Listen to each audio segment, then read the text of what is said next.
What's going on, guys? Welcome back to one of the most requested deck videos, Shaddolls. Shaddolls has been a popular fusion deck with the updates since they are an old competitive deck that received support in the form of a new structure deck recently. They also had their old boss monster, El Shaddol Construct, freed off of the ban list after almost 5 years. Now, I played Shaddolls briefly in the TCG at my locals for maybe 2 tournaments before Construct got banned, and the deck was even powerful then. Nowadays, a lot of the cards the deck runs remain the same. All of the Shadow monsters are flip effect monsters who also have an additional effect that triggers when they are sent to the graveyard by an effect. Knowing what effects to trigger at the right time help get this deck rolling so you can get victory in duels. The fusion spells are the most important cards in the deck as without them you cannot get your key monsters out. Super Polymerization is included here as most of our fusion requirements include a specific attribute from a monster. Shadow Fusion has the important effect of being able to use the deck if your opponent has an extra deck monster on the field, while El Shaddol Fusion is a quick play fusion spell that can be used during either player's turn. Thanks to the fusion monsters being able to recover the spells from the graveyard, you can use them as link materials sometimes if you have the opportunity for it to benefit you. Construct has two amazing effects in being able to send any Shadow card from the deck to the grave when it is summoned, and it can destroy any special summon monster at the start of the damage step. Thanks to this, Construct can deal with a good load of monsters safely, making it your ideal fusion sum in most duels. After Construct, you have El Shaddol Winda, who is a decent target to summon with the Quick Play fusion. Winda restricts your opponent to only special summoning once per turn.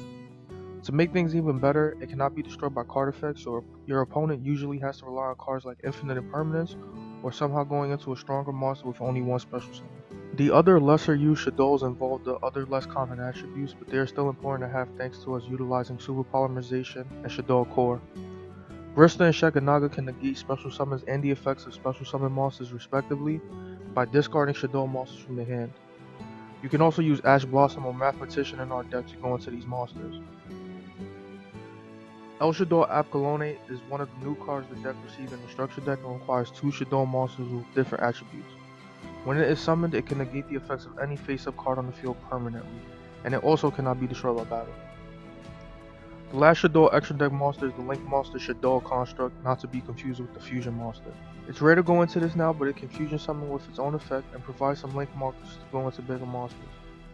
Since we are running Super Polymerization and mainly Dark monsters, we can run the common options of Starving Venom and other fusions to use the opponent's monsters as well to slow them down. The Shaddol lineup can vary, but for the most part you definitely want more than one copy of Squamata, Hedgehog, and Wendy. These cards help mill, search, or summon what you need and should be some of your common fusion materials. I'm running 2 copies of Ariel, even though one is a preferred number. Her and Wendy are the non-Dark Shadow monsters for Apkalone, and there is a nice combo between them that I'll show in the replays. Other staple tech cards are Mathematician, as he can send any Shadow monsters to the graveyard, and also the small Perform Mage engine to give Construct some decent light targets. The new trap card Red Shadow Reincarnation was a nice addition for the deck, as it can revive monsters or flip up your Shadow monsters to trigger their effects earlier than intended, such as Ariel or Dragon. This plays a crucial part in some duels later on in the video. For the replay, I had an interesting first matchup ever against a Tenyi deck, another new archetype given to us with the update. I usually prefer to go second with Shaddolls to make Shaddol Fusion live. Sometimes this does backfire, as nowadays some deck can build boards strong enough to stop you from even making a play, but there isn't much else to do going first besides going for Winda, setting up Super Polymerization, or setting a Shaddol face down, possibly with El Shaddol Fusion. Hand traps also help with going second, but with my luck in this duel, of course we don't have any. There's really nothing to do here initially except let our opponent play out his turn since we have no disruption.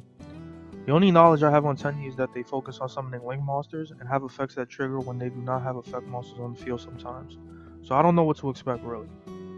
Mare making tokens is a scary thing to see as they usually can provide a huge number of Link materials, but my opponent here has something even worse planned, and that is Vanity's Ruler. This Floodgate monster prevents me from special summoning entirely, so my hope of using the Shaddol fusion in my hand is useless along with any other fusion spell I draw. Fortunately, we do have the one copy of the only card that can save us in the entire deck, and that is Shaddol Dragon. 9 duels out of 10 using Dragon's second effect to pop spells or traps is preferred, but this is probably one of the few scenarios that I'm glad he was in my hand. As long as my opponent doesn't have an OTK through Dragon, we can spin Vanity back to the hand and make our plays once he is gone.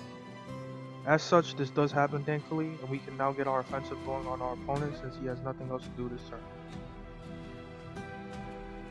Since our opponent still has an extra deck monster, Shaddolls Fusion can still use the deck for materials, so naturally we want to go into Construct. I always like to send Perform Ace Trick Clown and Shaddolls Wendy as they grant you additional materials onto the board for the following combo. In the event you have Trick Clown in your hand with an available normal summon, you can send Damage Juggler as well. With Construct's mill effect, we can send the trap card Reincarnation to use later on, and with Wendy's effect, we can special summon Shaddolls Ariel from the deck in face down position. From here, we can use Construct and the revived Trick Clown as materials for Cross Sheep, also getting back Shaddolls Fusion in the process. This is the moment to chain Reincarnation to banish Construct to flip up the Ariel we summoned from the deck with Wendy's effect. Ariel can then revive the banished Construct to Cross Sheep's Link marker and get another revive from the graveyard, giving us enough Link materials for Borrelsword Dragon. That's the main goal here, to get the OTK we needed. I do branch off here, but do keep in mind we did this without using our normal summon. Some good tips to remember is that every main deck Shaddolls monster is limited to use one effect per turn, so when you are fusing or triggering flip effects, try not to use the same monster thinking you will get its effect twice. Deciding chain links used to be an important thing to know in this deck that made a difference in some duels, but unfortunately Link Evolution does not allow us to decide the order of our chain links. There's a lot of different routes this deck can take, and it is pretty fun, so I hope you guys enjoy the rest of the replays. That's going to be it for me. Make sure to like and comment on the video as always, and stay tuned for the next one.